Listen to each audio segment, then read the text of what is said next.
Hey everyone, and welcome back to the Commander Clash podcast, where the Commander Clash crew, Richard, Krim, Seth, and me, hello, this is Tomer, we discuss Commander-related topics. Today, we're going to be discussing our favorite deck building restrictions. Over on Commander Clash, every single week, we try to come up with really weird deck building restrictions in the form of themes. One week, for example, we're going to be doing like a rarity theme, like Pauper Week, where we can only play with commons. Or recently we did a one ticket week, where every single deck, the budget restriction is only one ticket on Magic Online. And we've done many others over the span of like 6 years that we've been doing Commander Clash. I don't even remember how long it's been. It's been a while. It's been a while. So that's kind of our gimmick over on Commander Clash. That's what we're known for, are these weird deck building restrictions. So we thought it would be fun to go over the course of our many years doing this and kind of categorizing them loosely and then picking which ones we liked the most. And maybe you, the viewers / the listeners, if you're interested in doing wacky deck building restrictions in your own play groups, here's a little bit of insight on what our favorites were, what we will probably avoid in the future. So let's start it off with like the most basic of the ones, and that's the new set releases. This is kind of the bread and butter of Commander Clash lately. Every single time a new set is released, we like to showcase the new cards by building a deck around one of the new commanders. So, for example, Modern Horizons 2 recently came out, and we showcased, in one recent episode, we showcased 4 of the commanders from Modern Horizons 2, and then the week after that, we're going to be showcasing, again, 4 more Modern Horizons 2 commanders. Back in the day, we did this very, sparingly, I guess, because there weren't as many sets coming out, but now there's a new set every, 3 months, so we do it a little bit more often than that. So let's just go around the table. Actually, wait. Before we go around the table, we have to categorize how we're going to be doing this. We're going to be doing a tier list. And we did a tier list podcast a while back. And we had 5 categories before when we were doing MDFCs. And this time around, though, we're just going to be doing 3 different categories. The top category is going to be best. Then the second category is going to be okay. And then the third and final category is needs improvement. So best, okay, and needs improvement. And all of us are allowed one S tier, a single category that we consider the best of the best, our personal favorite. So that's how we're going to be doing it. Yes. Krim, you could fill that out while we're going through the other discussions. You mean while we talk about our sponsors today? That's right? a good segue. All right.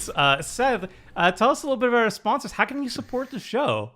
Ooh, well, if you need some Magic cards, you can support the show by heading over to cardkingdom.com/mtggoldfish. They got Modern Horizons 2 and everything else you need. And another way to support the show is picking up some merch at mtggoldfishmerch.com. Clean out Richard's garage, get the playmats off his walls, all that good stuff. And sub to the channel so we can give away Tomer's plant. I'm counting down the days. We're getting closer to the plant giveaway, and it's still live so far, so I'm impressed with that, Tomer. Yeah, I mean, this is a very time-sensitive thing here. The plants will die. This is the longest I've had plants alive, actually. So sub quick if you want a live plant. Yeah, if you want them to live, if you want to save these plants from me, please get us to the 50K sub goal. That would be great. All right, now let us begin with the tier list with the categories. Modern Horizons 2, or new set releases. Let's start off with Richard. What do you think about new set releases in terms of our deck building restrictions? I think they're fine. I think it's the bread and butter. I put it as okay. I like it because you get to play with new cards. I don't like it because you have to play with new cards. Sometimes, usually the first 4 we do are pretty good. Everyone can choose whatever commander they want. Sometimes when we go to the next set of 4, there are some needs improvement commanders. So it can be hit or miss. But I do enjoy it. It is the bread and butter of Commander Clash. So I think it's pretty good. All right, Seth, what do you think about it? I have new set Commander Clashes is S tier. There's nothing I like more than new Magic cards. Like, new Magic cards are my favorite things. Building decks around new Magic cards is like what I do. So I love building around the new Commanders. I will say, I feel like it's gotten a little bit worse than it was a few years ago, just because every set is so Commander focused now. Like a few years ago when we started Commander Clash, maybe there's like a handful of cool legends in the set. Now every set has 20 legends, 40 legends, and it can be a little bit overwhelming. And even if we do a couple episodes, sometimes I end up feeling like we couldn't cover everything that I would like to cover from the new set. But new Magic cards, S tier for me. True. Like, I mean, as someone who plays Commander all the time, it's good to always have fresh stuff to play with. So I totally respect that. All right, Krim, what do you think about new set releases as our primary theme? Much to like what Seth had mentioned there. I mean, this is something that I probably have a lot of fun with. I don't have it at S, I have it at best. But I do really enjoy new cards. And I'm actually on the other side of that. I'm excited because of how many new legendaries there are every new set. I love being able to just now, or before, like, okay, maybe we'd all have to fight over, there's like 4 commanders, and like one of them is the one that we'd probably all have to fight over, and the 3 are just whatever, right? But now there's just so many. There's so many, and you can build whatever you want. And you can find random things that fit your playstyle a lot more. So I'm actually really happy about all the legendary stuff. However, all the new legendaries makes, like, you know, when I'm filming videos for like new sets, like for modern and stuff like that, it's like, okay, maybe I don't want, like, you know, 4 legendaries in a 60 card deck because I can't play them all at once. So in Commander, when everything's catered to that, it makes it fun, makes it easy, and gives me a lot of things to work with. So I like it.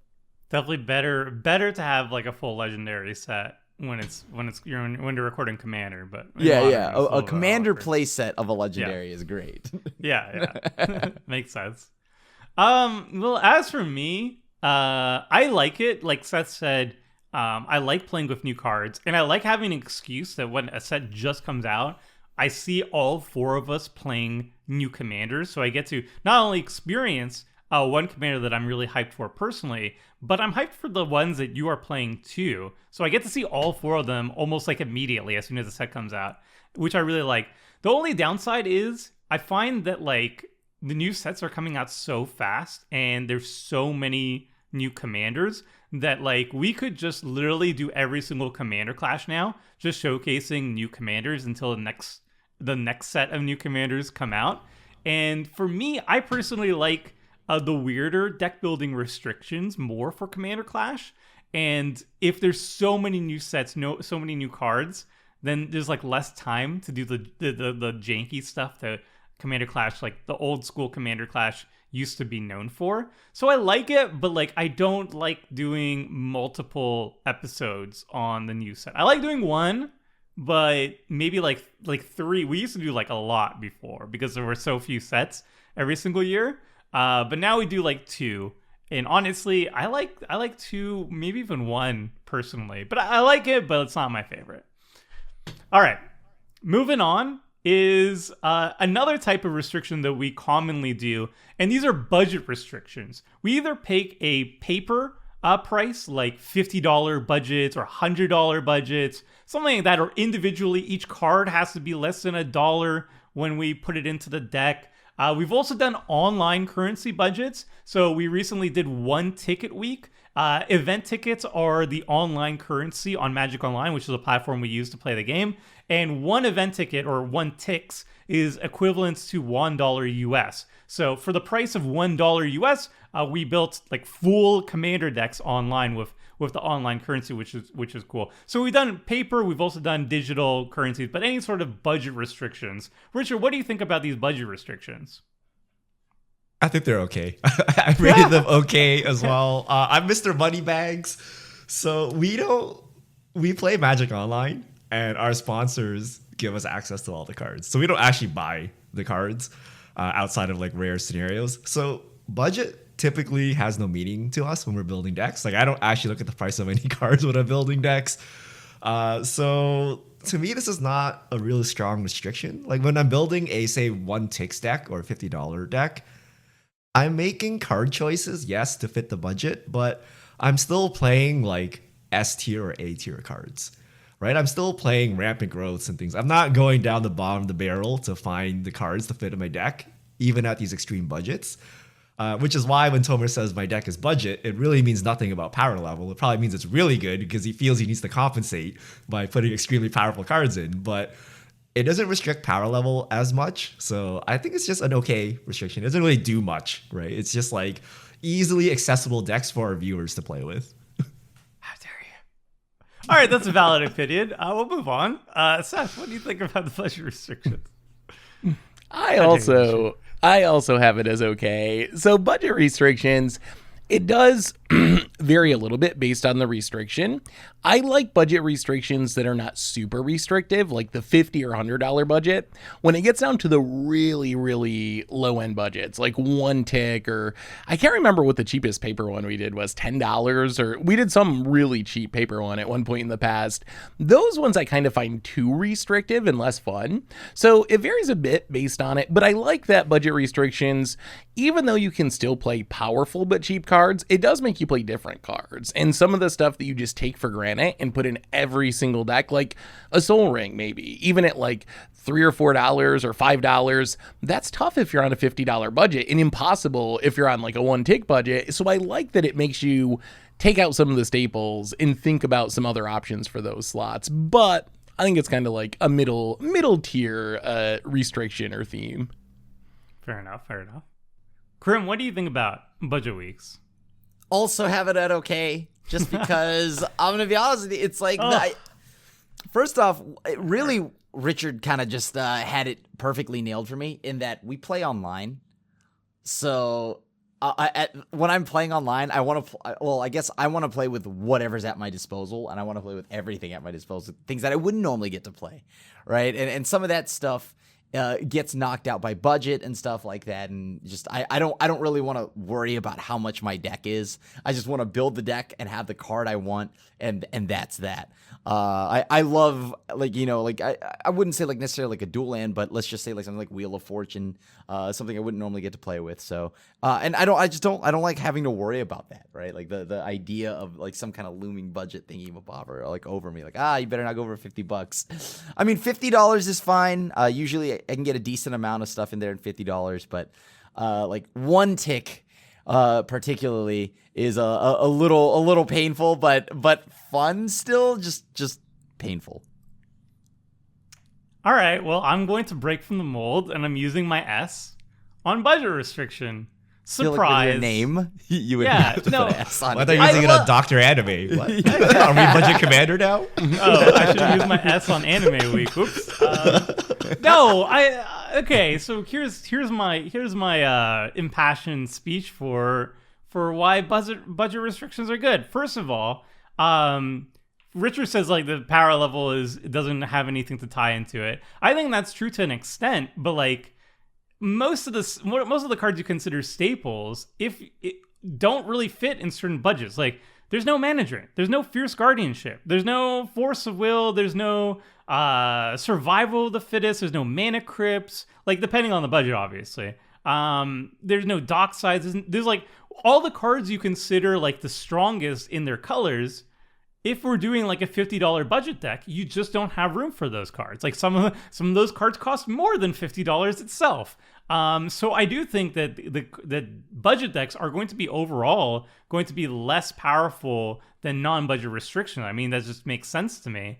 That's not to say that you can't make powerful budget decks though. And that's kind of why I like budget restrictions so much, because I think there's a common misconception in the community that you have to spend X amount of money to have a viable, powerful deck. And that was like the main driving force for me doing budget commander, like, I don't know, like 8 years ago, was everybody was saying like, oh, if you want to make a 5-color deck, you have to have, you need to spend like $200 on your mana base. And that's just not true. I've done it with $15 very consistently. And I like showing viewers, I like showing people who are tuning in that yes, you could, like, Commander is for you no matter what your budget is. And my favorite thing in the world, like, whenever the best feedback I could ever get is when somebody emails me or DMs me saying like, hey, I saw you made like a $30 budget deck, and like, I'm a college student, I can't afford spending $300 on a Magic deck, but I spent $30 on this deck, this Commander deck, and it was a blast, and I can play with my friends, and it's really fun. Like, that is the biggest compliment you could ever give me in terms of my work. So yeah, budget restrictions are a S tier for me easily. So just to add on to that, I think the money in Magic cards gives you freedom, right? Like the truly expensive cards are like the quote unquote universal staples. Like a Wheel of Fortune goes into every single deck and is really, really good. If you get narrow cards, a lot of them are really powerful and very cheap. My favorite card, what is it? Like Distant Melody, the 4-mana bird card draw, whatever. It's like free and it draws like 1,000 cards. Yeah, right. Yeah. But it's very narrow. You can only play like blue tribal decks to make that card work. Right. So like Gargos is an insanely powerful deck. You're playing really weird narrow cards to make that deck work. So if you put it all together, it's really cheap and really powerful. But if you want like a Sylvan Library, good luck. Right. Yeah. So that's the interesting thing about Magic and budgets. And that's why I always push for those budget things, because I see so much, like 99% of the content out there that I've been exposed to is like, these are like, everybody's playing with these powerful staples. And then like, I'm thinking as like a viewer, like if I was a college kid, I would not be able to play Commander. I would look at these $800 decks and I'd be like, this is not a format for me. I guess I'll stick to Arena or whatever. But like, no, like I want to have that content out there. I want people to know that you can make these powerful decks. Like, obviously you have to go a little bit digging a little bit more. You have to go for more specialized cards, like Richard said. But I think there's a lot of value just to have like a spotlight on budget, because I want people to know that you can play for cheap, or you can play to whatever budget you like. I really like the reasoning behind it, and I totally agree with that. I just think sometimes the super restrictive budget weeks I have less fun with. So that's where I come from. Like, the actual gameplay isn't as enjoyable, but I totally agree that having good budget decks out there is really beneficial for the community at large. So yeah. And like, this is just a ranking on what we personally enjoy building for Commander Clash. What we enjoy playing on Commander Clash. It's not like what's the best positive impact on the viewer base or whatever. Anyway, Seth, I'm watching, and like, so far your Hans Eriksson is gradually sliding down more and more. No. We'll see it if stayed there for like so long, and today it's decided to finally slip it off. groups. We'll see if it makes it through the rest of the cast.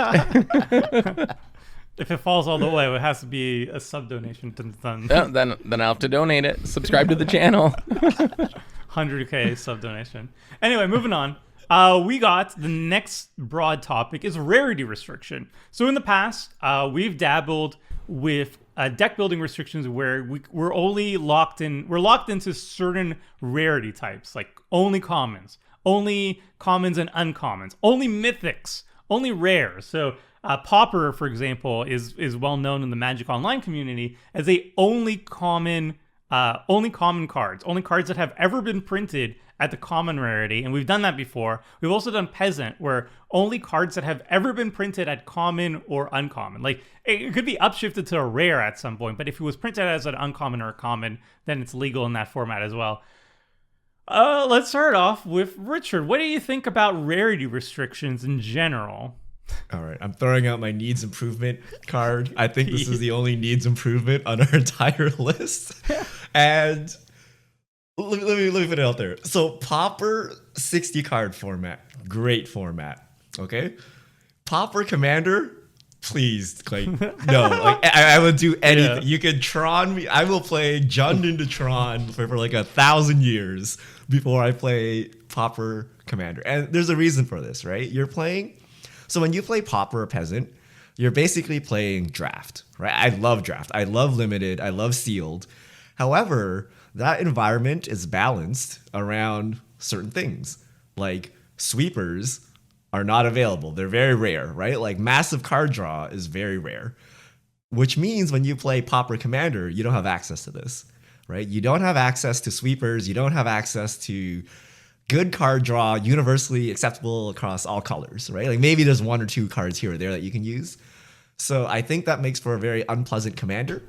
And the board gets gummed up, you can't attack. In limited 1v1, you just attack through, someone will die. In Commander, you attack one person, the next person will just slaughter you because you have no blockers now. So you cannot break the board stall. You have no bombs to do anything. And we just sit there with a 3-hour game where nothing happens. So I don't like the format. If we're talking about budget reasons, like for example, you don't want to spend a lot of money, I think it's better to build like a $50 deck that's really good because you can buy rares that are like bulk rares that still do the job. Whereas Pauper Commander, you got nothing. You got to cross your fingers and hope combat somehow works, right? But combat does not work in a 4-player game. What about the other types of rarity restrictions then? What about, we've done Peasant Commander, where we've done uncommons and commons, and we've also, I think we've done Mythic Commander before, where it's only mythic rares are allowed. What do you think about those rarities? Because obviously we've had a bad experience with Pauper. I remember Peasant was better than Pauper, but not that much better.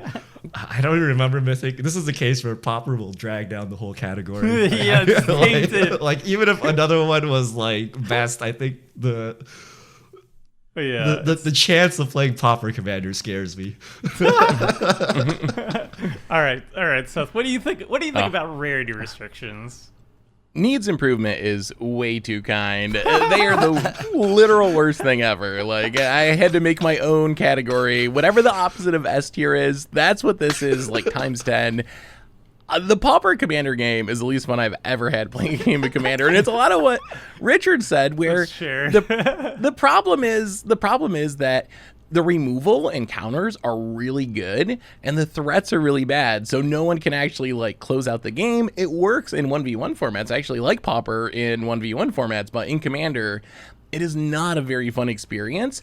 And at the same time, I don't remember Mythic Commander very well, but even that's kind of like a weird restriction. Sure, you have like, you kind of have the opposite problem where you have all the bombs, but you're not going to have like a random mana rock for the most part, or like a random rampant counter growth. spell or removal spell or rampant growth.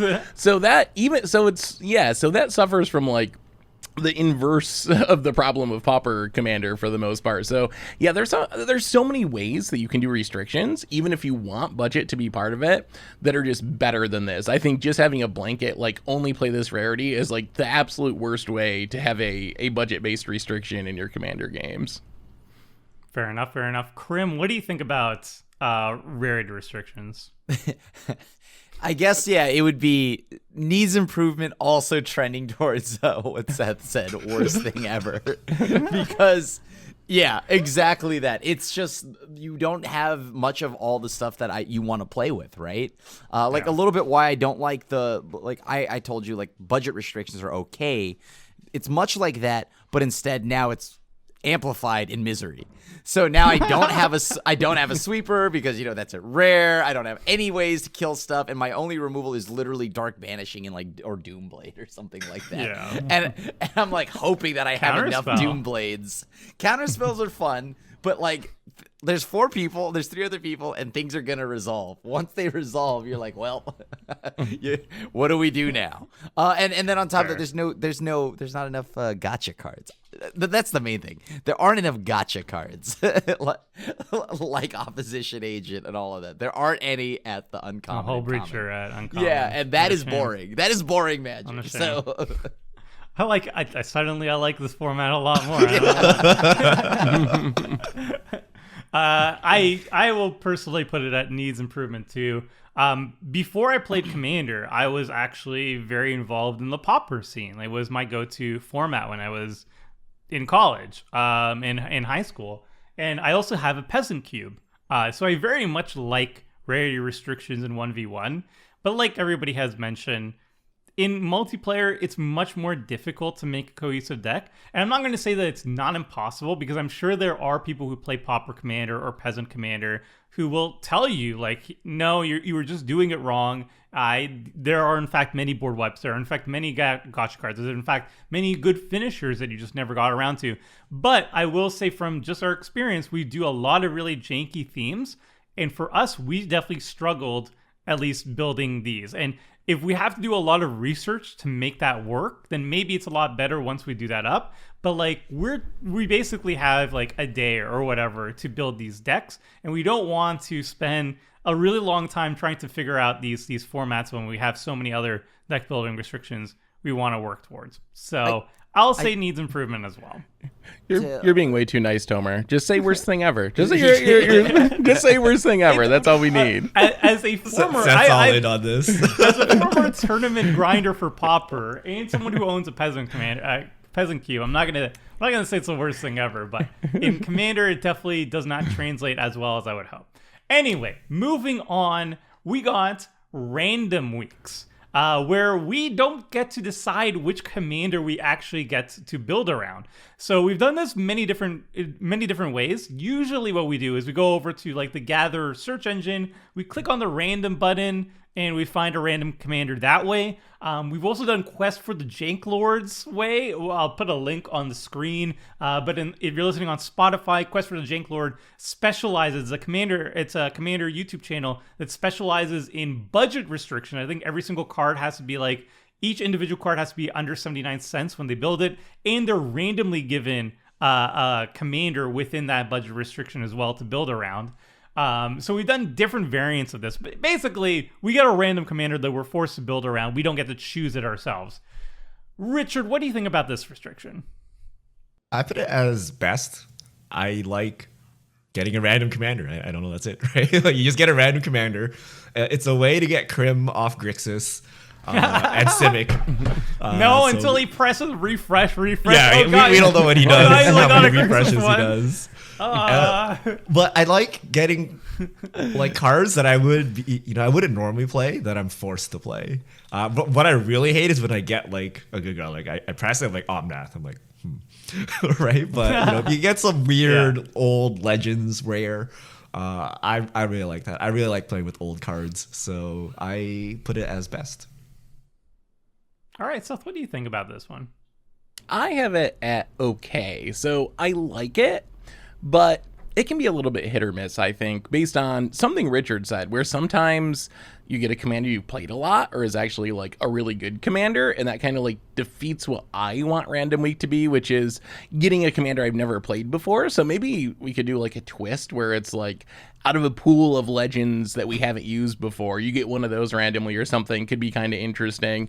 So I think it's reasonable. The other thing I don't like is a couple of times we've done not legends, but just a random card, and it's really awkward when you roll like Swamp or like Shatter, and you have to try to build your deck around this one card that's not in your command. Shattergang Brothers by Tom. I still remember that deck. That's how good it is. Yeah, Tom got Shatter, which is just like this alpha card that's like pay 2 mana to destroy target artifact, and it was like a trash pick. It was totally a trash pick. And then we built Shattergang Brothers around it. We even incorporated the name of the card in the commander, and I thought that was one of the coolest. And he destroyed us with it. It was just fantastic. I don't know. Yeah. Sorry, go on. Solid, but unspectacular theme, I would say. True. Fair enough. Sorry about that. I have this at best because I think this is a really fun way to play Commander. Kind of puts me into a spot where I have to like build something I wouldn't normally build. Although the last time we did this, I rolled Yasharn for the week literally right after I did Yasharn. So then I hit reroll, and then I got Lazav, and I'm like, well, I'm not gonna say no to Lazav. Yeah, of course. I love Lazav. He always ends up with the mirror and Grixis. I don't know how. I honestly it is unfortunate, because I will say though that like the idea of it is very fun. I love rolling a random commander and then being forced to like make whatever out of it. Now I remember I didn't really understand how because I think the first one I got Underground Sea, so I built a pirate deck. and I just made sweet. Ghost Ship, right? Like, and I was like, this deck is terrible. It does nothing. It's in my colors, but it's awful. But like, yeah. So hopefully we do more of these, and I roll a non-blue one, and except that isn't a commander I just literally did, because then the one I did, it was Yasharn. So just a really fun restriction. Just love the random on the spot. Hey, build something. But I love the idea that you built a pirate deck based on Underground Sea, because that's so flavorful. Like, that's actually utilizing the pick and sticks to the spirit of it. And that's why I love it. So we should do a lot more of that. I love that. Yeah, I'm just going to echo what everybody said. I was actually very on the fence on whether it's okay or best, but I honestly love when I get bad picks. Like, I love when I get, like, just a crappy, weird commander that I would never think about building, or a card I would never think about building around, and then I'm forced to build a deck around it. Like, that's really cool to me. I like that restriction a lot. All right, moving on. We got also kind of random. This is gifting. This is when we build a deck and give it to somebody else in the group to pilot. So we've done this most often with Secret Santa. So every single Christmas we do a special episode where we do Secret Santa and we all build a deck and secretly hand it off to somebody else in the group. Or sometimes we've done like weeks where like Seth has built a deck for all of us to play, and that has been really fun. Or any sort of randomized stuff, have Neotic the editor do it. Richard, what do you think about these weeks? I put it as best. I really like getting a deck. So when someone builds a deck for me, I don't care what it is, I get to play it. I don't need to justify my deck in any way. Like, he built it, not my fault. Right? You know what I mean? Like, I was like, I can't play it. Doesn't matter. I don't know what cards in here. I didn't build it. Right? Yeah. I didn't punt. Well, I didn't know what I didn't tutor for. Right? So I like the hands off. Gifting itself is harder now. It was more fun in the early seasons. But by now, I can only give Tomer so many Cauldron Moonfolk decks, right? Like, it's getting hard to build good decks for you guys since we've. Do I have one so trick, times. Richard? Yes. I really like it when someone else builds decks for all of us, because we do absolutely nothing that week. Like, we don't actually have to spend time to build our deck. We just show up and someone built the deck according to our taste. It's like having a personal concierge or helper or something. So that is the best feeling, to roll up with the deck. Have Dousing Dagger it, it's already in there for you, ready to go, and you don't have to do anything. Do all of them, basically. Yep. So basically, when someone else does all the work, I'm very pleased. Next step is for them to play my deck. What do we do with that? We coach, like, each of us just coach somebody that has never played Magic to play the deck. They have Richard's to play exactly ideal. like us, okay? Yeah. Richard's ideal Commander Clash in week their is when ear. he's not even there. You're like, okay. All right, Richard, thanks. Seth, what do you think about Gift Week? I have Gift Week at best as well, mostly for a lot of the reasons Richard said. It's really sweet to not have to think about building a deck, and it takes that pressure off where you're worried about, like, oh, did I, like, make a mistake? You can justify your punts really easily. But on top of that, I also really like making the decks. I had a ton of fun being the week where I got to build the decks for everyone. That's actually my favorite part of this theme, is trying to make a deck that you think someone else will enjoy. And that is a kind of a cool twist on deck building, because Tomer, you like cards that are different than what I like, and Krim definitely likes cards that are different than I like, and Richard. So it's fun to try to, like, put yourself in that person's place and build a deck that they're really going to enjoy. So I like both sides, I think, of the gifting week, making the decks and the ease of just having a deck built for you and not having to think about building it. It was that week though, right, where you built me the deck with Blim. And then you put a bunch of the eyeballs that made it so I could never do anything, and I'm like, why are these in here? You were supposed to give them to your opponent, and I wasn't there that week, I don't think, so you couldn't complain at me. So that one backfired a little bit, but I think the deck was incredibly sweet as well. Krim, what do you think about Gift Week? Actually, I am gonna take it down a peg. I think it's okay. It's okay. I enjoy it. Like, sometimes it's a lot better than others. Like, I I find the more so the Secret Santa ones way more like fun and like hilarious. But then there's the other gifted weeks where it's okay. I don't know why. It's probably because there's something about adding something that I personally like and like that I know I would enjoy to my deck, right? And it's very much so like the Crim stamp. And that, I mean, whether it's a mana drain, a counterbalance, or any of those, I feel like there's some kind of sentimental value from that for me than actual like gameplay wise. That it's missing if you were just given a deck and it's like missing those like the little touch at the end. Right. So Crim is a Grinch and he hates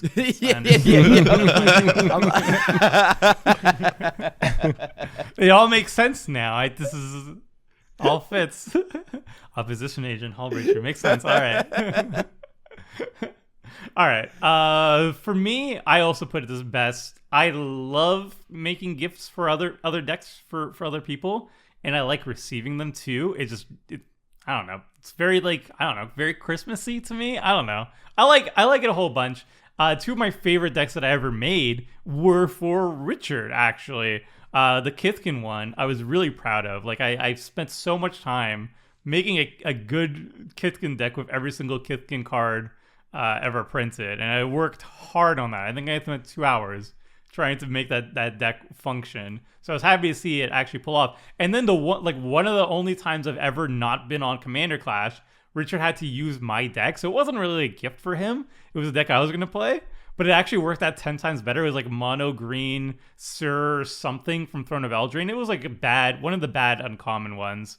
And I knew that if I played it, not only would I play it very poorly because it wasn't my play style, but I also get hated out and I would just die very quickly. So I couldn't make it for that recording. Richard had to step in and do it. And then I got to watch that episode with like everybody else, and it was like super hype, like, oh my god, Richard's playing my deck, and he played it like way better than me, and he won the game, and he popped off of it. I was like, yes. And there was even a time where like Richard was like, oh, this deck is pretty good. I'm like, yes. So I totally got like the viewer submitted like feel, like, yeah, he's playing my deck. Viewer submitted week for Tober. And it was infect, that's just Richard though, right? That's the Richard effect, because I think it was the Metomai deck that I built for him. He played blue, and I forgot why I couldn't make it, and he played the deck, and he didn't draw any aggro, and he countered everything and blew up everything. I'm like, what is this? What is this world? How does he get it? How did this happen? How does he keep getting away with it? Nobody even looked Richard's way. How does he keep getting away with it? All right, moving on. We often do card pool restrictions where we basically, instead of like cutting down on certain themes, we'll cut down on certain time periods or stuff like that. So in the way we've done this a long time ago, but we did like sections of Magic the Gathering's history where we did like old school, like super old school up to like 95 or something. So we played like only cards that have been printed from like alpha to like, I don't know, like 3rd edition or something like that. Something really old. And then we did Third like edition. Whatever, I don't know. Whatever the editions are, all right. And then it was like, like something pre-modern, only pre-modern cards, or only old border cards, stuff like that, that were divvying up by time periods, for example. But we've done other stuff too. Richard, what do you think about these restrictions? So I put it at best. It's my second favorite of the entire list. I love playing old cards. I am the opposite of what Seth said earlier. Like, forget new cards. I don't care about 2021 cards. Like, give me a chance to play some alpha cards, revised cards, Ice Age cards in a non-meme fashion, right? Like, if we all play the same card pool, I'm justified, right? I don't have to like bend over backwards to make my cards work. So I really like playing. Yeah, I like playing really old cards. I like playing cards that never had a home anywhere. Maybe this card wasn't even played in like 5th edition limited, but now I can play it on Commander Clash. So this is actually one of my favorite restrictions. I feel like Richard would love to play that like 95 format or something. What's it called? 93, 94. Old school, yeah. Yeah, If I could afford that in paper, I would totally be playing that. You can play it online, hey. All right, sick. Seth, what do you think about this? I have this one at best too. I really like restrictions that help you find cards that you wouldn't normally play. And I remember like one of our early era restrictions trying to find like mana rocks, because obviously you don't have signets and you don't have a lot of the more recent stuff. Like if you think of any mana rock that's commonly played, there's like Felware Stone and Mind Stone, but a lot of those are missing, and ended up finding like the Eye of Ramos cycle and Tooth of Ramos cycle, which they're actually like kind of reasonable, and that's a card cycle that I just like completely overlooked, and it's not that far away from being Commander playable. So it's really cool to see all these cards that are not bad but just not quite as good as more recent cards actually be good enough to see play and build deck around them. So I really like these themes as well. That's one of my favorite things we do on Commander Clash is finding old cards that aren't quite good enough to see play and finding a theme to make them playable. I think those are some of our best episodes. Yeah, because like if you're jamming most of these cards in like a regular Commander Clash, like anything goes, they just won't be able to stand up, and you won't be able to like showcase them. But like if everybody's on the same playing field, then suddenly like these cards open up and they get to shine, and that's really cool. Yeah, some of them are even really good in that context. Yeah. All right, Krim, what do you think about these type of restrictions, card pool restrictions? I don't know if I've ever actually. This must have been earlier in the seasons, right? Because I don't think I actually ever did one of these. Yeah, I don't know if you were around for that era. I would consider, for example, Old Border Only. When we did, remember we did Commander Clash with Gavin? Yeah. Or Alphabet Week. That. That's a card pool restriction, right? Everything the same letter. Guess. Yeah, okay. So, I mean, I guess I was basing it more off just like a time period kind of thing. And with that in mind, I would say that it's like an okay concept. And when you throw in stuff like Alphabet Week, I still think it's okay. And like Old Border, all of it's just okay, because the thing here is, like, example, let's go Alphabet Week. All things with C, yes, I had a lot of counter spells, but I also had very few win conditions, right? Like, I'm like, Well, that's like, every Crim there. It was tough. No. I Very think few I lands, think very few win conditions. That's how it works. Master Mage, was it a thing? Yeah. I would say even for me, it is too few win conditions. What I have, like Creeping Tar Pit or something like that. Like that's my win. Crim has killed me with Creeping Tar Pit before. I don't buy any of this. In a 1v1 Modern format. staple. What do you mean? But yeah, like I think these like formats though it's not like just all just okay. I mean, there are some things that are really sweet, like getting C cards like Shadow Mage Infiltrator kind of like played again, right? And like cards that I like being able to squeeze a Grinning Demon into a deck and have it kind of be relevant again. So it is cool to like go back and see these old cards, and I think it's more so just for me, it's more so just looking at old cards that make me excited. So it's way more attached in that realm than actually, once again, like a gameplay kind of point of view thing. Gameplay wise, it's okay, but nostalgic factor, that's a lot of value. Right in the feels. Yeah. Also, I guess Seth, you actually made a really good point. These card pool restrictions are not just like time period stuff. Even though like I totally forgot about it, but like yeah, Alphabet Week would be considered a card pool restriction.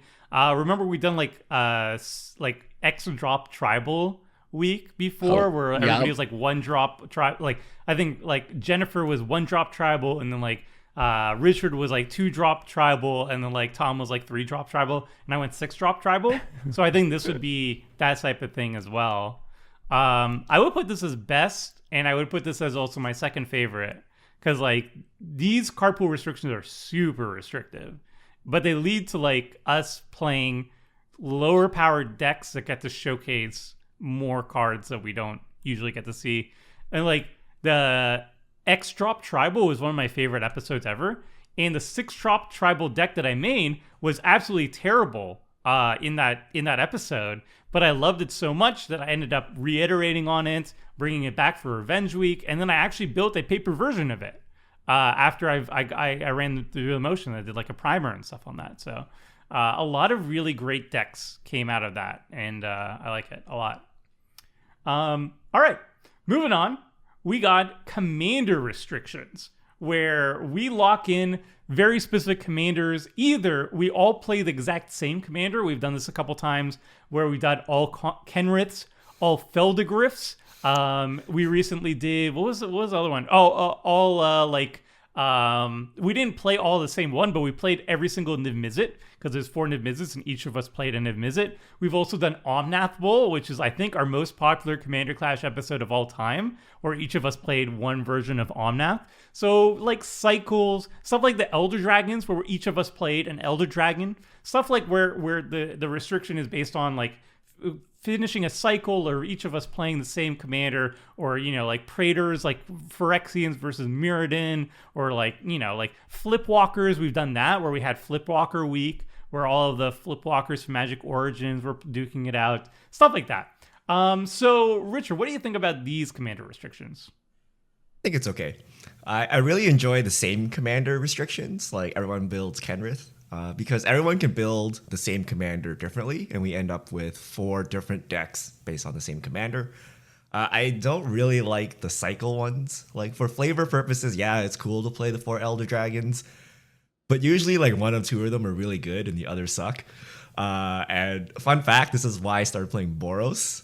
I would always be like, you guys choose whatever, right? And then, you know, the black one goes, the blue one goes, or whatever. There's always like the white and red one or the Boros one left. And I always just played it, right? For diversity. And now I only play Boros, apparently, right? But, you know, there's always ones that you don't want to play. There's always the chase ones and then the duds. And a lot of times these cycles are also very specific. Like, the Elder Dragons have an ability. You must build a deck like that, right? You can try to go weird, but a lot of times it doesn't make any sense. So it's restricting in that sense. So I think it's just okay. So it's a solid theme, but nothing too special in my mind.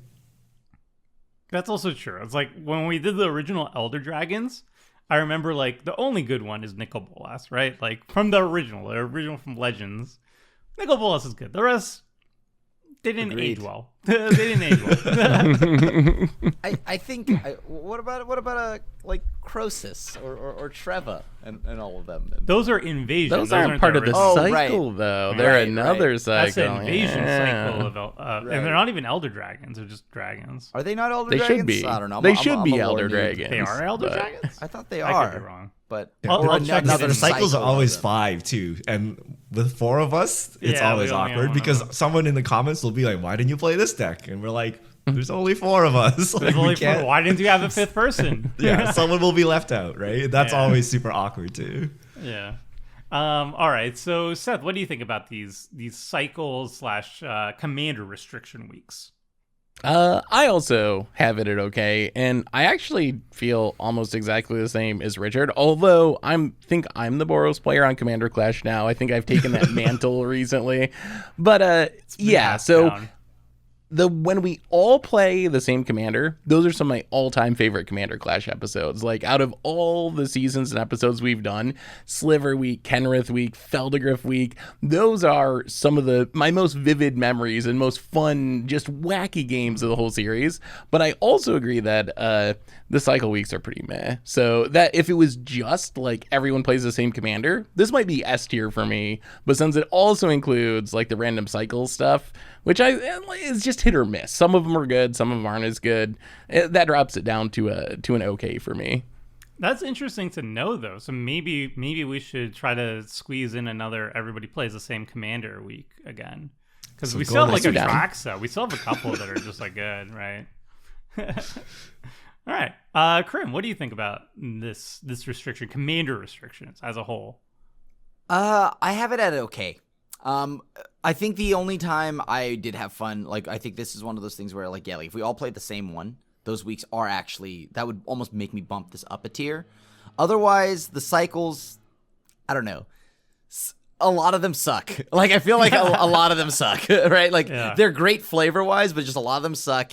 Their concept, the themes and stuff that you would build around it are just so mediocre. So I'm just like, sometimes it's great. Like we did the Silverquill Elder Dragons or Headmasters, and That's fine. I like Shadrix. I don't know about the other dragons, but yeah. Galazeth was good. I mean, for me, I mean, Galazeth was like leagues ahead, right, of every other dragon, right? So he's fine. He's not busted anyway. I'm very much the same as you, Krim and Seth, and basically and Richard too. The ones where we're all building one commander, but each of us are building it in a different way. That's really exciting for me because I'm really eager to see how everybody else built it, and that's really fun. So we've done that before with like Kenrith and Feldegriff. I'd like to do that more. Like we have a couple others that are good at doing that, like Atraxa, for example. But yeah, the cycles, like, yeah, they're good flavor wise. Like it's cool to see a cycle of commanders that fit a cycle, and that's cool. But like gameplay wise, I don't get excited for it. I don't think the games are like exceptional or whatever. So yeah, it's okay. It's okay. All right, moving on. We got flavor restrictions. So we did commander restrictions, we did card pool restrictions. Now we're doing flavor restrictions. This encompasses basically video game week, for example, anime week, movie week, TV week, all those type of things where we like add pop culture stuff and build decks around that, or just build around any sort of type of flavor. We could do like chair week, we could do like furniture week, we could do food week, whatever, it doesn't matter. These are the flavor ones where we're trying to build flavorful decks, and the card choices are based around matching the flavor. So Richard, what do you think about flavor restrictions?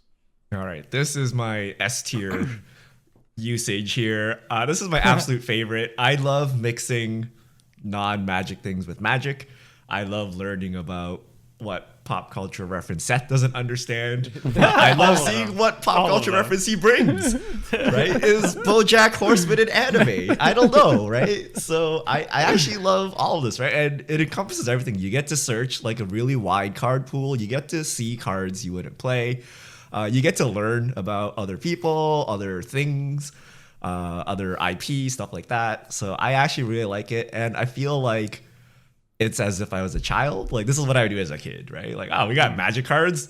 I wish I had Yu-Gi-Oh cards. Don't worry, we'll build a Yu-Gi-Oh deck with magic cards, right? Or, we'll play Power Rangers with magic cards. Don't worry, we can do it, right? Yeah. Like, that's what I really like about this. So to me, it's S. And the decks take an insanely long amount of time. I spend the most time building decks for these weeks, but I actually really enjoy it. And I actually write like big primers and stuff with them too. So I'm a huge nerd when it comes to this kind of stuff. So my favorite, S tier. Yeah, and on that note, like, yeah, you go above and beyond usually. And I try to as well. Like, in our actual decks, we put every single card reference in there. And it takes an insanely long time. And the only the sad part is that most people will never even see it. But like, if you go back to those episodes, Commander Clash, like Anime Week, Movie Week, and everything like that, I highly recommend clicking the article in the video description and going down to the deck list. And if you click on the deck list, then at the bottom, you'll see all the references there. You can miss it very easily, but like, it's all there. And there's like obviously like a lot of love and attention that Richard puts into each one. And it's really cool to just see, like, even without even watching the game itself, like, I just go over and be like, all right, there's an anime that I know of, and I look at all the references, I'm like, oh my god, this is crazy, this is great. That could be in itself like a deck tech or a video topic by itself too, which is cool. All right, Seth, what do you think about these flavor restrictions? I wanted to put it at best, but I had to drop it down to okay, just because I'm at such a huge disadvantage when it comes to all these pop culture weeks where I don't know enough pop culture. That's why we end up with BoJack Horseman on Anime Week, or like Ween for Battle of the Bands, amazing. And everyone's like, "What's a Ween?" And I'm like, "I can tell you every Ween song. You should listen to them." But so amazing though. Like, we all got anime characters. Seth rolls of BoJack, like, that made the episode for me. It's perfect though, right? That's the charm. Yeah. That's the charm of the week, right? I can't remember. Did BoJack win? I feel like that'd be the greatest thing won my ever. heart. It definitely won my heart. It would be the best if BoJack won Anime Week. So I think I'm disadvantaged, but it leads to some of my favorite decks. I love building the decks. I love seeing everyone else's decks. There's so many references. Usually people go super, super deep on them. So yeah, I really enjoy this theme too. And I think we've had some really cool decks to come out of them. Most of them are not like super functional or super playable, but just like flavor wise, they're home runs. Maybe we should have another one where you, Seth, choose the topic, and then we have to go around it. Oh, good luck with that. Yes, We'll Ween have to Week. Build Ween decks. Ween, by the way, with an N. I don't know what I thought. Weaning is like. Is it like rearing? Like weaning? Isn't it like breastfeeding or something like that? Maybe I'm going I way think off. Yeah, I think it's actually like a really immature like 8th grade joke name. Okay. But I'm not gonna go more in depth than that. So clearly, clearly we have to do that for a future Commander Clash episode. Now it's settled. All right, Corinne, what do you think about flavor restrictions in general? This was so close to getting an S. So I love these themed weeks, and like Seth had mentioned, we had Battle of the Bands. I loved making a deck based off, like music stuff, because, I love music. And then on top of that, or when we did Anime Week, it was hilarious just making these decks and tying like things that are outside of Magic's IP into this, which kind of just eventually we could say, maybe we're like the pioneers of universe. Maybe employees. Employees are watching this like, wait a minute, we can make money on this. Anime Week had how many views? What, 70K? I have no clue, and I don't remember, but I just remember it was so much fun, and like video game weeks and stuff like that. Yeah. So these pop culture themes are amazing, and it always lets us, kind of think outside of like, oh, is this deck efficient in like, certain departments? Does it have enough removal? Does it have, is this aggressive enough to just... How flavorful is this, right? Like, how close is this to the anime or the video game? And I like that a lot. Yeah, and it's usually the decks are like, they're barely functional, but like the real winner at the table is always the person who has like the most flavorful deck. And then like like we asked like the viewers like vote for your favorite ones, and that's the true winner. It's not like whoever wins the actual game itself. It's like whoever got to show off the coolest references, which I like a lot. I also really like it. I put it as best, not quite S, but for the exact same reasons why everybody else likes it a lot. Like I like situations where we really just dig deep and build janky decks that have a purpose, an ulterior motive, where this one is like just showing off cool references, and I love that. The reason why I would say it's not S for me, it does take a lot of time. These are, like Richard said, these take a lot, like out of all the decks we make every single week, these are the ones that take the longest to get right. So it is quite a time investment, not really in a bad way. Like we love the things that we're making, but it does take a while. So that's a little bit of a notch down. Sometimes I'm feeling lazy, I'm busy. So there's that. But in general, it's one of my favorite themes for sure. These flavor restrictions.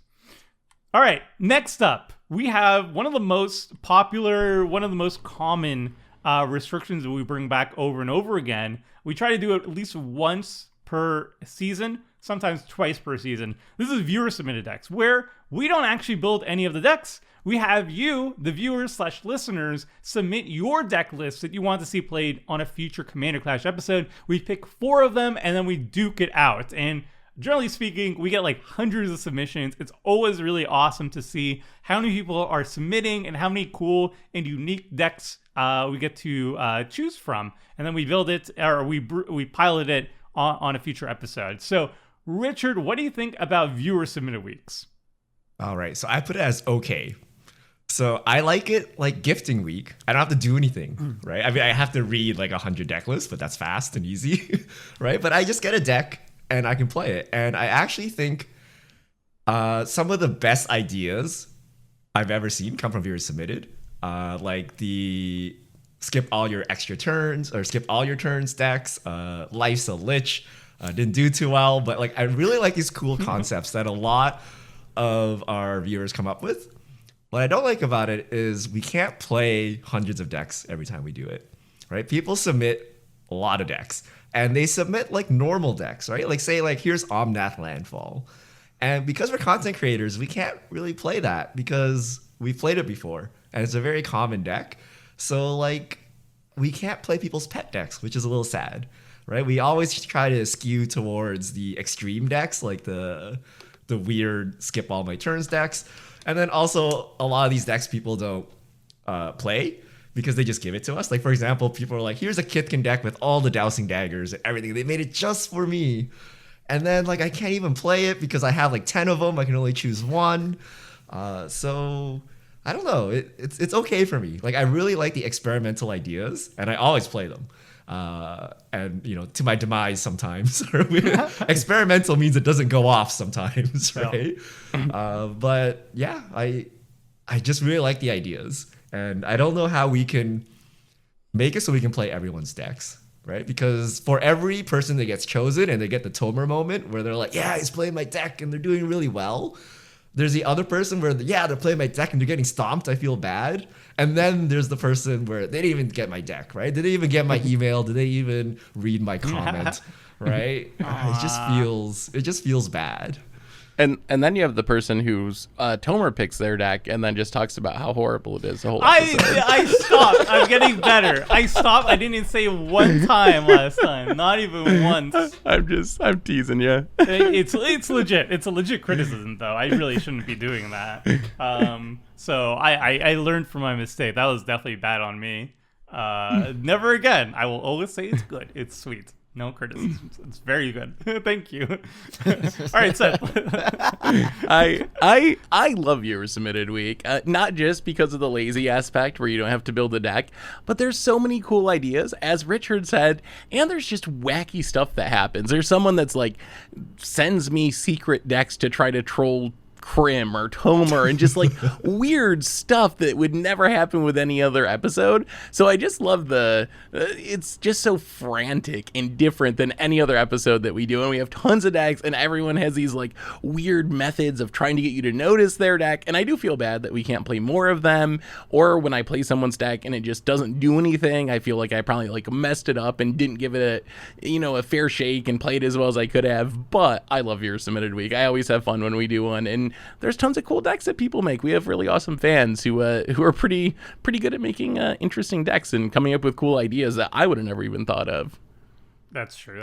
You get like bombarded with basically a lot of unique deck ideas that you might not have come up with ever, which is cool to see. And some of the ideas like transfer over into other decks, even decks that I don't end up playing. Maybe the deck, it doesn't have enough card draw for me or whatever, but I'll notice like, oh, that's a really cool combo, or I've never thought of that synergy. And then 2 months later, I'll be building a deck and I'm like, well, maybe I'll, throw this into it. So I love that aspect of it too. I definitely bookmark some of the decks that are sent to me and being like, I like the idea, but I need to add like card draw and ramp and interaction. And I'll just save it and I'll be like, okay, but the concept is so cool. Yeah. All right, Crim, what do you think about viewer submitted? I like viewer submitted weeks, but I also think, but I have it marked at okay, just because this is one of those weeks where it's such a mixed bag. It's such a mixed bag. I love it. I love the creativity on some of these decks, but sometimes it just is unfortunate because it just doesn't come together. Or you use a Chaos Wand and you hit all the X spells in someone's deck, right? Just saying. So that was it's a such good a mixed moment, bag. though. That was a good moment. We used that. That was content. It's funny. It is funny. Like, oh man, did I just hit Painful Truth twice? Okay, sure. So like these weeks are fun, but mixed bag when it comes to how the decks play. Fair enough. I put it as okay as well. Like, I do like the aspect of being lazy and just having decks submitted to me so I don't have to brew it myself. And like Seth said, there's a lot of really cool concepts that I never even came up with or I never even thought about. There's always a delight to kind of discover. The only downside for me would be like... Yeah, the most balanced, most tuned decks are obviously the ones that people have already have in their paper collection and they've been testing it out and everything. So like you open it up and sure enough, you see the right ratio of like lands, interaction, all that stuff. But like it's like a Locust God deck or whatever, and we've already played those decks already, so I generally don't want to showcase it there. Then like the ones that really entice me are the gimmick decks. I love gimmick decks. I love it because I want to play one time and that's it, and it's something unique that I haven't done before. That's like the whole fun thing. But the problem with a lot of the gimmick decks is that they're just like they're theory decks, right? Like they show up and they're like, here's a cool gimmick, but then there's no interaction, there's no card draw, there's no ramp. So a lot of them I have to skip over and use that gimmick later on and like build my own version of it. So it's sometimes hard to find a gimmick deck that I really get excited for, but also hits, the ramp and interaction, all the card draw and stuff like that. So that actually takes a while to figure it out. And some of them I'm just like, I like this gimmick deck. It doesn't have any interaction, but whatever. I'm just going to give it a spin. And that's fun too. So it's a little bit, I always wanted to, I threw this out before, but I would love to have viewers submitted where I'm allowed to make 5 modifications, 5 card swaps for each one. Holy moly, that would solve so many issues. Like, here's a cool gimmick how deck. would you feel if I played your deck? You gave me Sir Farron because I was going to sub in for you. And I'm like, thanks, Tomer. Let me just make 5 quick swaps to your deck before I play it on camera, Well, how would you feel if I did that? Tell someone that their deck building is bad without saying their deck building is bad. No! Yes, no, though. Oh, okay, but serious though, if I was a viewer, how would I get Senpai to notice me? What do I need to tell you, or what do I need to put in the deck so that you choose my deck? All right, that's a good question for everybody to answer. I'll start. Don't put Cauldra in it. I get so many Cauldra submissions. You have no idea. And I want to win with Cauldra, with like my own version of Cauldra. So I always like skip over those. And then if you have I love gimmick decks. Give me a gimmick deck. Don't give me like the Locust God or something that's like a Chulane or whatever. Give me a gimmick deck. It could be like Chulane, but a gimmick Chulane. And then have interaction and card draw and ramp. And I swear you're on top of the list. If I see the first gimmick deck I see that has interaction, ramp, and card draw, like it feels like a fully fleshed out deck. Boom, that's the one I'm doing. I don't even look at the rest. I stop and I get it, and that's the one. That's the one for me. What about you, Krim? What entices you? I think what do so. you love? Example, I remember a deck from Coral. It was a mono blue scepter, whatever, the crown deck, where you try to put the 3 other artifact Tron together. I thought that was hilarious. So really, really cheeky or random stuff that I haven't seen, backed by a good amount of removal and or a way to control the game, and I will probably fall in love with it. But I think the one thing that will take precedent on all of that is just really the way it wins. And if it's weird enough, and if it's funny enough, or if it's if the deck plays in a trolling manner, I'll probably love that deck. Yeah. I'll probably love that deck. Seth, what do you think?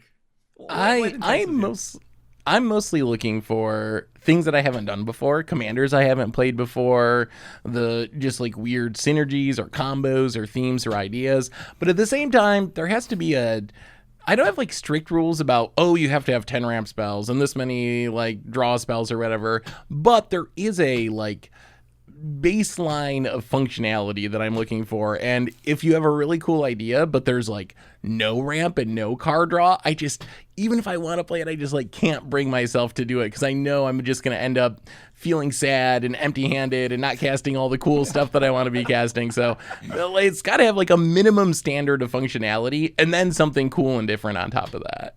You don't have a minimum for like ramp and stuff. The card draw, you need at least 20 card draw. Is what I'm Yes, hearing. the more card draw, the better. Yeah, That's the other way. Just put in all the card draw and I'll probably pick it. If you hit all your lane drops, it's basically like ramp, right? So done. And also, I've played Panharmonicon a ton. So similar to you in Cauldra, I get a lot of Panharmonicon decks. I still love Panharmonicon, but it's going to be really difficult for you to make a Panharmonicon deck that catches my eye and meets that other criteria that feels different and I've never seen it before just because I built and played so many versions of Panharmonicon. Fair enough. Richard, what about you? Dowsing Dagger in every submission? No, I don't care about Dowsing Dagger, actually. I'm more like you, like... I play Dowsing Dagger every week. I don't need to play another week, right? I can take a week off. It's really like how many cards I need to read which means cards I'm not familiar with, right? If there's like 5 to 10 cards that I don't know what they do and I actually have to read them, I will probably play the deck. If I have to read them and then ask Niantic what they do, then I will probably definitely play. Like, I actually spent like 5 minutes talking with their editor. Like, how does this Lich deck work? Am I missing something? And unlike, I guess, the rest of you, I don't care how functional the deck is. I don't care how refined it is. It could have 30 basics, no ramp. I will play it. I will politic my way into some ramp because I want to see the cool thing, right? Like, I'd rather the deck do the cool thing rather than, functionally go off and then, win with like, sheer card advantage or something like that, right? I'm trying to see like the cool aspect of the deck and basically steal it for my future decks, right? So maybe this is not the perfect shell, maybe it is, right? But I want to see the cool thing that the deck is supposed to do. So I don't really care about card draw or dousing daggers, really. Just make me read. Make me read the cards. Well, when I say functional, the reason why I'm saying functional is I want to see the deck do the cool things too. And the problem is, like, if the deck takes like 11 turns to do the cool thing, but has no interaction, no way to speed up its gameplay, and no way of doing anything, then it's just going to lose on like turn 5, and you don't get to see the cool thing. So like, I don't want to be like, my opponent has resolved one threatening creature, and I have 0 ways of handling that creature. I guess I lose on turn 6. You do what I do. Like, cross your fingers and hope Krim removes it. That's what. Then it's Krim who has it. It's like Krim puts down like a threatening creature or like a hull breacher or whatever, and then it's like, well, I guess my deck has 0 answers to a hull breacher. Guess I just have to. Guess I cry. And then you just don't draw cards. Let's just draw one a turn. That's good enough. Don't be greedy, Tomer. One a turn is good. Yeah, one a turn. Well, how dare you? First of all, how dare you? All right. So, in summary, for anybody who's listening and are interested in putting viewer submitted, I think all 4 of us have said, give us something we haven't seen before, which is a tall order, obviously, because we've been playing Commander for a long time and we do see so many cards. But like, show something unique, and then dabble for every single one. Unique is good for everybody. And then Krim, you like having a lot of trolley cards and removal. Seth wants more card draw. Me, I want like a more well-rounded. And Richard doesn't care. Richard is, the more weird cards, the better. Boom, done, easy. All right, moving on. We got Anything Goes / Revenge Week, where we're not tied to any sort of deck building restriction. We played a deck that we are interested in playing without having to conform to any sort of weekly themes. So, Richard, what do you think about Anything Goes / Revenge Week? I like it. I put it as best. I think I liked it. I like it more as time progresses. Because we have so many new set releases and like so many things like we quote unquote must cover, we don't have time to play just random decks that often. Right? If we just do like, say, viewer submitted plus like new set release, like probably like the whole calendar is full. So nowadays, I think viewer submitted is actually very precious, and or not viewer submitted, sorry, Anything Goes. And a lot of times I play viewer submitted decks in Anything Goes, right? Where I'll actually take a deck concept that I really like, and then sometimes I play it verbatim. Sometimes I will just edit it. Sometimes I remember in like the early seasons, I literally played Tomer's decks. I'm like, oh, here's a budget commander deck. I'll play it. Right? So Anything Goes, you can do whatever you want. So I like the freedom, and I'm able to play as janky or as like serious as I want. So I can do whatever. So I really like that. Yeah. Seth, what do you think about it? I also have it as best tier. I think that for me, one of the things that I really like about it is you do get this flexibility to do whatever you want. That's become more important to me as we've gotten more and more sets and more new commanders. So for me, Anything Goes is a lot of times a place where I can play a commander from the newest set that I didn't get a chance to play when we were doing 1 or 2 theme weeks, or a commander that I've never played before that doesn't fit into any of the themes. So I think it's something that we should use a light touch on. I wouldn't want Commander Clash to be only Everything Goes, because I also think that having restrictive themes is really fun. But I think that that when we do them, it's really nice to be able to just play what you want to once in a while. Seth said doo-doo. I thought I'd just derail us for a second. Thank you, Graham. Very insightful. Thank you, Grim. Back on topic, though. Krim, what do you think about Anything Goes in Revenge? I actually, I think this is a week where I really like it because, you know, we aren't tied to any restrictions. Actually, I like the anything goes, but I more so like the revenge week because I would rather play a deck that didn't get to perform the way I wanted it to in an earlier episode. So it's more the revenge week that gives the best rating here than the anything goes. I actually like restrictions. I think restrictions makes better content. I agree with that too. Like I like restrictions and everything, but then there's always these decks that I really want to play that just I never have a week to do it. And they're sitting on the back burner, and I know it's going to be fun for the viewers to watch, and I know if the deck has to do its thing, it will be entertaining and cool. But like, you know, it doesn't fit in Alphabet Week. It doesn't fit in whatever week. It doesn't fit in Modern Horizons or new sets and stuff like that. So having an Anything Goes and Revenge Week, while, you know, it's not our bread and butter, it's not the thing that we do all the time, just having it like at least once per season is really, really fun for me. For example, like for Revenge Week, there's a bunch of decks that have sucked for me. But like most recently is a Drowno deck. I was really super hyped for the Drowno deck to do something, and it didn't get there. It didn't get there. It didn't get there in one ticket week. So I would love an opportunity for a Revenge Week where I can bring it back and give it a shot at showing the thing, because I think what it does is so cool and so something that we've never seen before.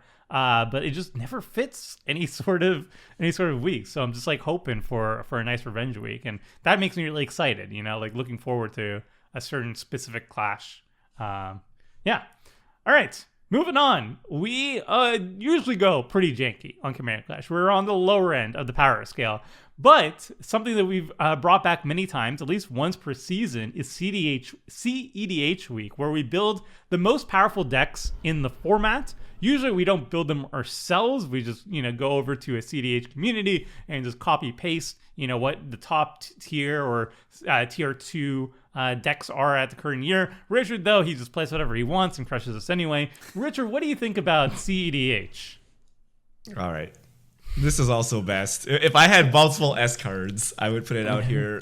You've gone full CDH. I've gone full CDH. I actually think we should play more CDH, even though you guys don't like it. It's Magic in its purest form. And I don't know what to like. I don't need to hold punches. I don't need to be nice and like do things to my deck. I can just stacks you and Armageddon you to death. And the good thing with CDH decks are you will deal with it, right? You know it's coming. You will have answers for it. We will play a full, proper, interactive game of Magic, right? So I actually really like CDH because you can play whatever you want and everyone can't complain, right? And they'll be prepared for it. That's the important thing, right? Like very rarely can you just stack everyone and everyone just rolls over, right? They all know it's coming. They'll all take care of it, right? You try to Thassa's Oracle, everyone's waiting for you to do it, right? They're all ready to fight it. And then you play like basically Legacy, but 4 players. So I really like CDH, and I think it gets a bad rap. Even I didn't understand it like a year or two ago. You can still play jank. You can still play garbage, right? You just need to know that someone's gonna Oracle you, and you better be ready for it. And if they Oracle you, fine, right? But maybe you win with Rogak with the Colossus Hammer still, right? It's such a 180 for you, Richard, too, because like you're the fledgling Osprey guy. You're the guy who like plays Kithkin, and now you're like the past couple of months, like ever since we've been on Play to Win, you're like, I'm full CDH now. You know, Look, gotta go. Sometimes you gotta take off the shackles. You're like, oh, this is real Magic again, right? Well, I'm not playing a 1-mana 1/1 that does nothing, right? I'm playing an actual real creature, and it's progressing the game. That's crazy.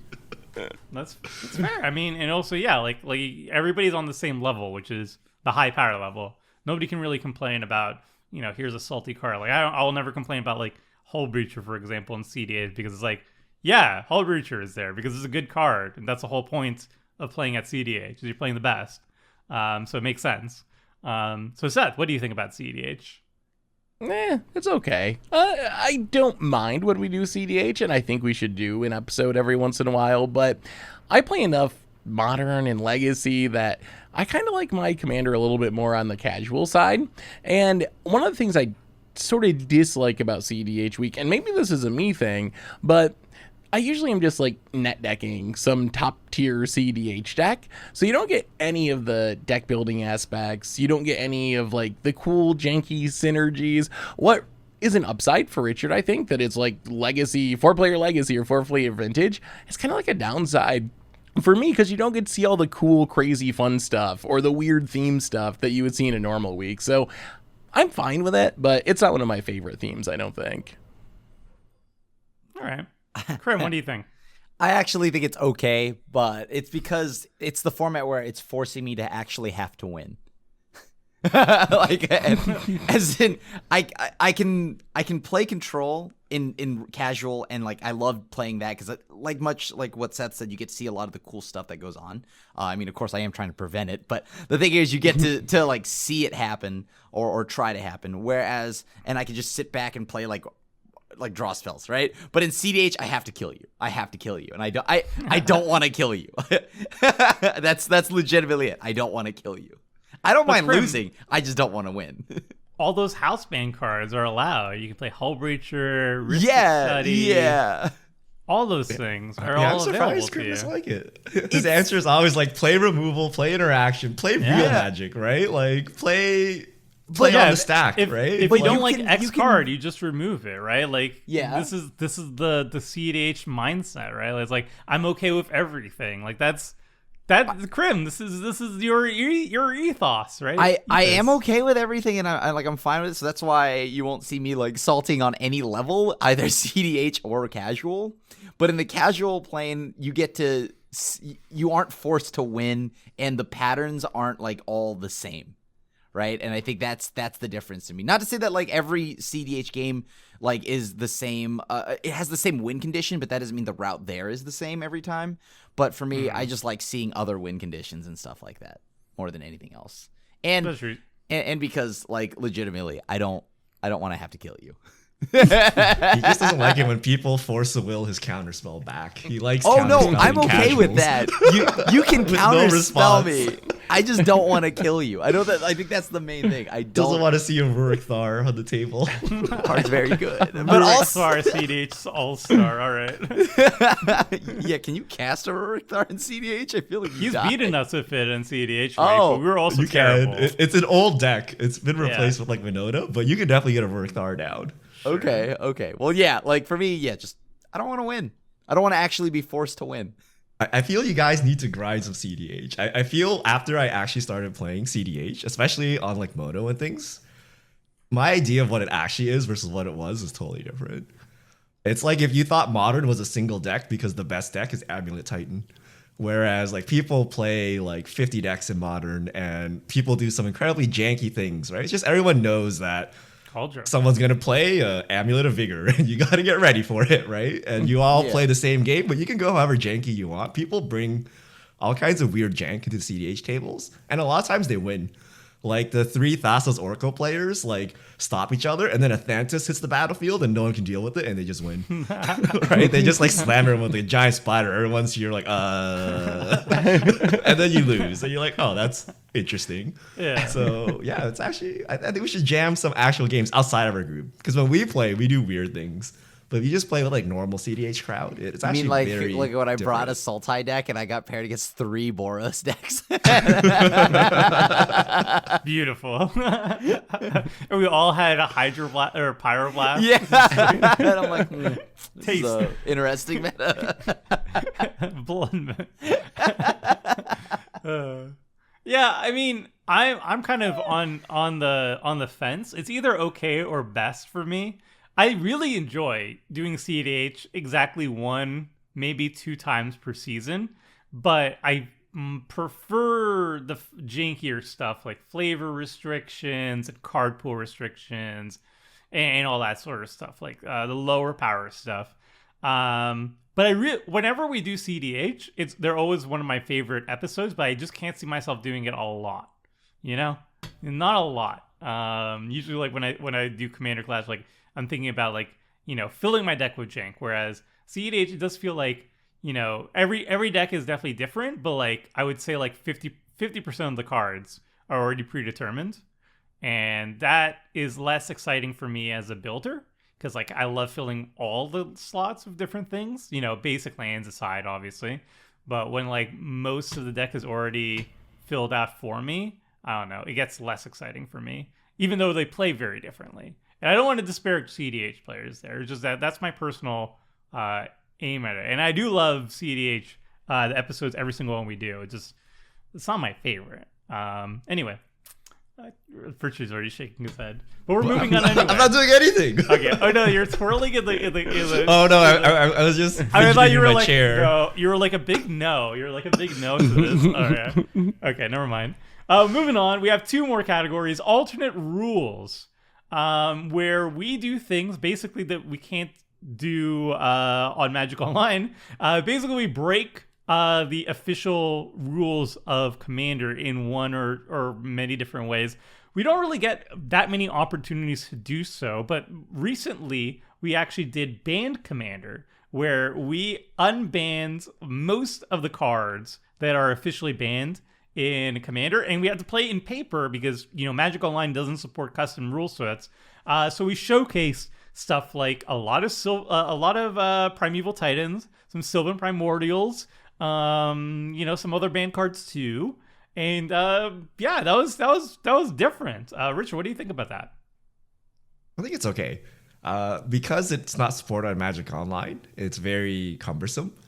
But there are a lot of times we want to do things like no banlist Commander, silver bordered, when that was a thing. The alternate formats, like things like what is it called? Oathbreaker, those kind of formats where you have like extra cards in the command zone. Like even like Brawl or something when it was like first announced and not supported yet. Like things like that. We can't do, and it's very difficult. Yeah. So it's like okay, right? It's like a educational thing to see what it would be. It's not like we would play it regularly. I can't imagine a lot of players are also playing like no banless Commander. Like we're all in it for the educational experience. So I think it's interesting. I wish we could play it more somehow without playing it more. Like, you know, we always say like, you know, small sample size, you know, just had one game. We don't know what these banned cards do. Yeah, but the we only don't way wanna, to like, know play is if we 50 play like games. 20 games or something, Yeah. 50 games, but we don't actually want to play that Nobody many have time games. for that. Yeah, so Yeah. how do we get this data without actually putting in the work? I don't know. We outsource But, it. Yeah. We go to Fiverr. Like, I need a play group to play these games. We'll use Sparky. Play these for me. All right, so what do you think about alternate rules, where we change up the official rules of Commander? I also have it as okay. So the small sample size thing really bugs me when we do some of these episodes. Like, I kind of came away from our No Ban list week feeling disappointed with how it went and not feeling like I got to learn as much about the ban cards as I wanted to. But as Richard said, what are we going to do? Play a whole season of no ban list Commander, a format that no one else plays? So like, We learned Risk I think Study is really good.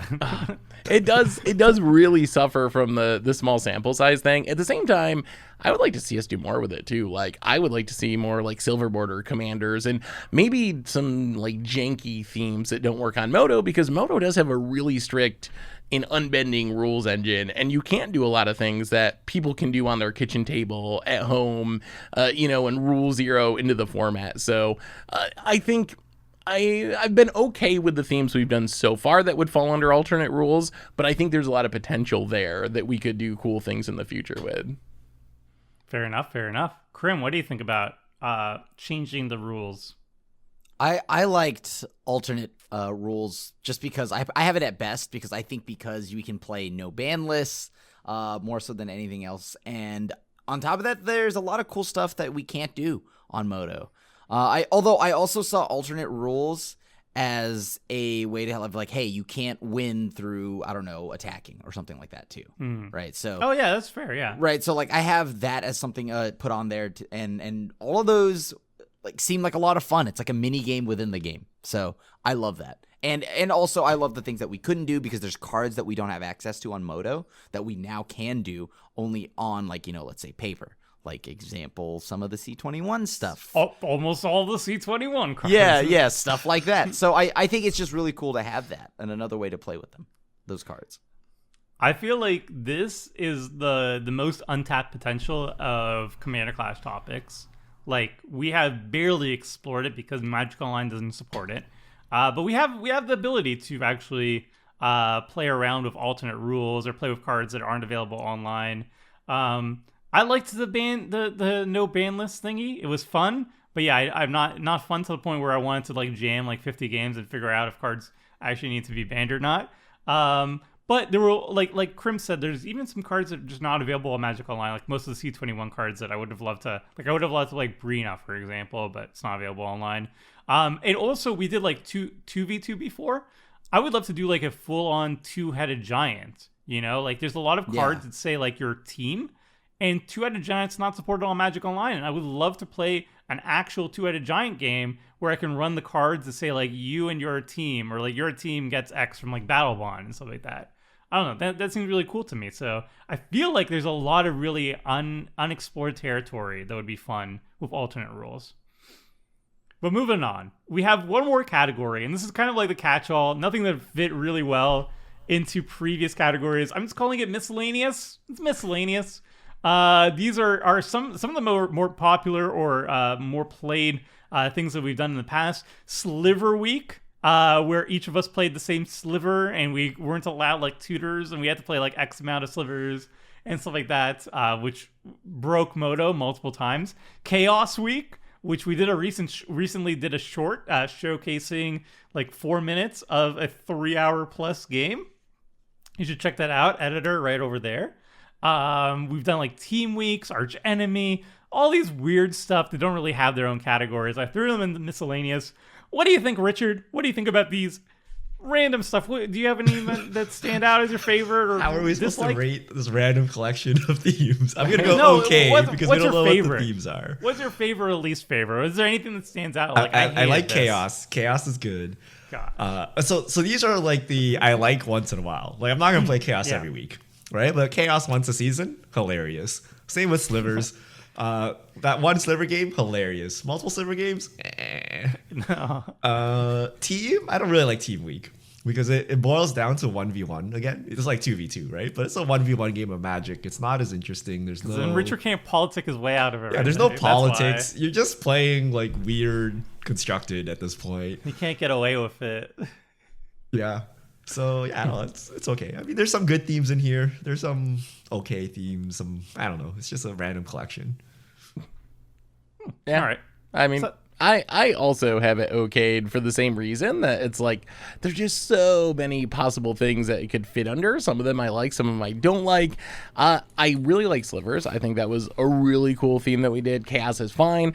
I also kind of dislike teams, and I feel like every time we do a team episode, it's kind of okay, and some of them have been less than okay. So I think that's one of the weaker miscellaneous themes, but there's also some all-stars. Like the first time we did Sliver Week was definitely a classic Commander Clash episode. So mash that all together, and I guess I averages out to okay probably in my eyes. I like themes a lot. It was my favorite one, but okay. That's great. What do you think? So this is what I've been holding my S card for, and really, okay. Miscellaneous is absolutely my favorite here because every category that we have mentioned has been a really fun week, including Team Week. I love Team Week. I loved Sliver Week. Like this would have gotten best, but then Tomer put Chaos here, and then that made it an S because I loved Chaos Week, and I think. Like Chaos Week, I could play that all the time. Like, because to me, I could play that every episode and never bat an eye. But yeah, I think Chaos, Sliver, Team, all the ideas that have been brought up here are so unusual and they're not in a category. And I think that's why I really like it. It's just kind of weird. It's somewhat the hipster category of Commander here. So I do enjoy it. Just because the randomness of it, it's so weird and or just hilarious, and it's fun to make, and it's just as fun to watch. Like I can watch our Chaos episodes, right, like forever. So I feel like there's a lot of really great moments that come out of these weeks where, like the Sliver Week, the Chaos Week, those are things you can't even do in paper, I don't think. Like the Slivers had like 82 keywords. They had over 200 tough power and toughness, maybe even pushing like 1,000 or whatever. There's no way you could actually do this on paper. This is something you could in theory do it, but like there's no way you could do it properly, right? Like you're going to make mistakes.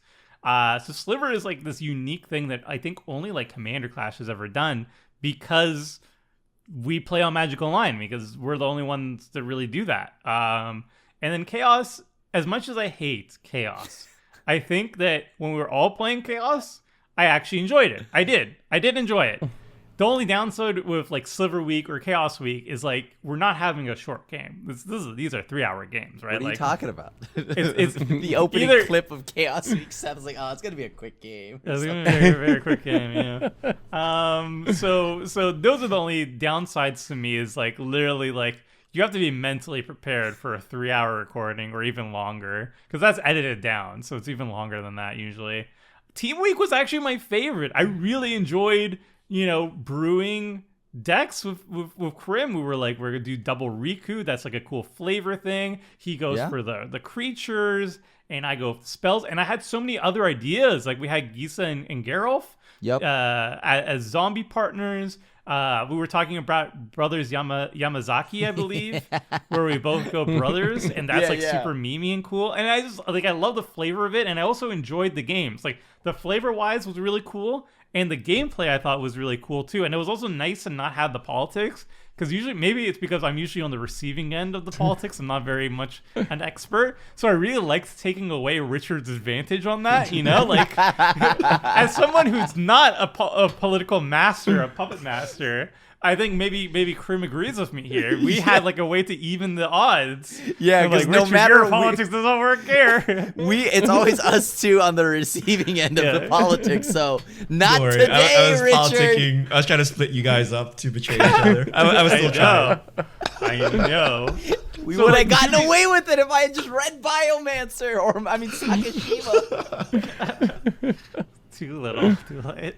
So yeah, 2v2 is actually one of my favorite miscellaneous thing. I would love to do it more, but I guess you guys don't like it that much. I would say it's 50-50, right? Because you and I like it. Maybe we should have a team game to decide if we play more team games. We'll be playing if we should have playing for the ability to have another episode.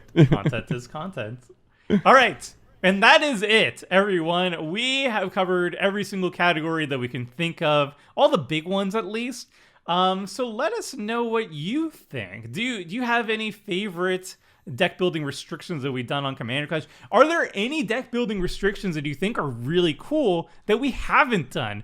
We are running low on deck building restrictions, friends. All right, we've been going on this for like 6 years. We're reaching the bottom of the barrel. We recently did like Chaos Week, so we're really scraping. That's not the bottom of the barrel. Hold on. Apparently the abyss just keeps going. I don't know. Excuse? So by all means, tell us what you like. Tell us what you think we should bring back. Something that we haven't done before. Maybe if there's anything that you've been doing in your own groups that seems cool, let us know that. If you think there's anything cool that we haven't even done before, let us know. We'd love to hear feedback on this topic. So that's it for easily done. So that's it for our podcast, everybody. Hope you enjoyed. It was a bit of a long one. We had a lot to cover, but thank you for reaching the end. And until next time, friends, see ya. Thanks for watching the video. If you liked it, help us out by clicking the like button down below. And to keep up with the latest and greatest, make sure to click the subscribe button. And if you want to watch similar videos, click on the links appearing on screen right now.